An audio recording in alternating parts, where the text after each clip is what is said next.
It is Monday the 2nd of July 2018. I haven't yet seen any ducks on our refurbished pond, but they've certainly been on because there's various quantities of feathers floating around in it. So I'm just looking forward to seeing the ducks on here because they're bound to start diving into the water, which will be great for them. They'll love that.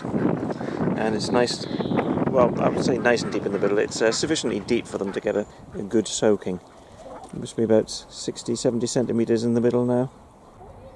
Well, more hedge trimmings, beech hedge trimmings from my friend Chris, who seems to have been really savaging his hedge recently, although it was of an enormous size anyway.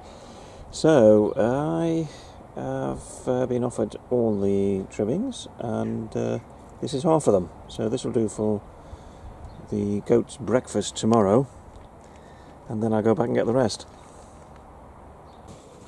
So I've put the beech trimmings down next to the gate. As you can see, they are already pinching it through the fence. What we've also got down here, we've been lent these.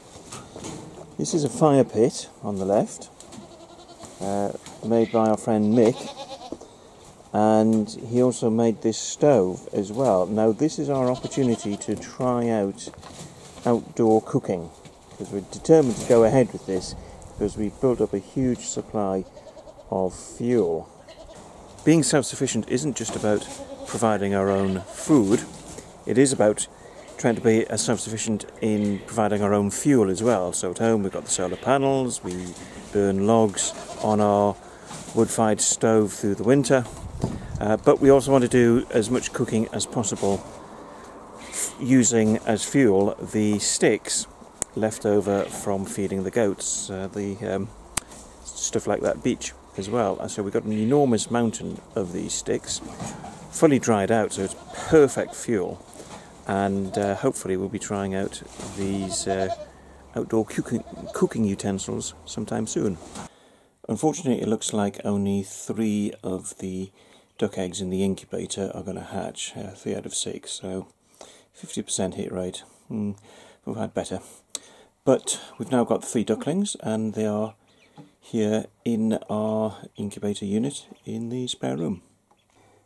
For incubator unit, I actually mean an old aquarium, but it works really well as a incubator or incubator unit after chicks have hatched, chicks and ducklings. So here are our 3 ducklings, and we'll keep them in here for another day or so, and then we're going to move them into the chick run in the back garden. But at the moment in the chick run we have a hen with 10 chicks, and tomorrow she'll be moved to the allotment with her family, freeing up that chick house, chick run for the 3 ducklings. In the neighbouring box we've got the quail with her babies, and you can see just one popping out there. So she's got 11 babies, and she's going to stay here for a bit longer. She'll be here for possibly another couple of weeks with the babies, just to give them time to grow, and once they've reached a reasonable size we can take the whole family over to the quail house, where they'll be added to the flock of quail.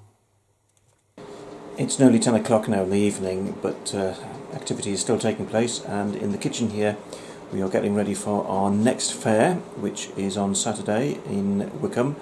And we had all the ingredients last week for a jam made of ginger, rhubarb and apple, but we just didn't get around to making it because we were a bit short of time.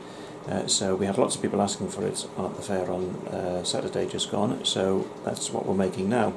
So here we have 1 pan of apple, rhubarb and ginger jam, and in this pan are the cores and peel from the apples. We'll use them tomorrow. They'll be boiled up with some cherries which I will pick tomorrow and that will be used to make a cherry jelly, and the leftovers from that will be passed through the sieve to make a cherry and apple jam.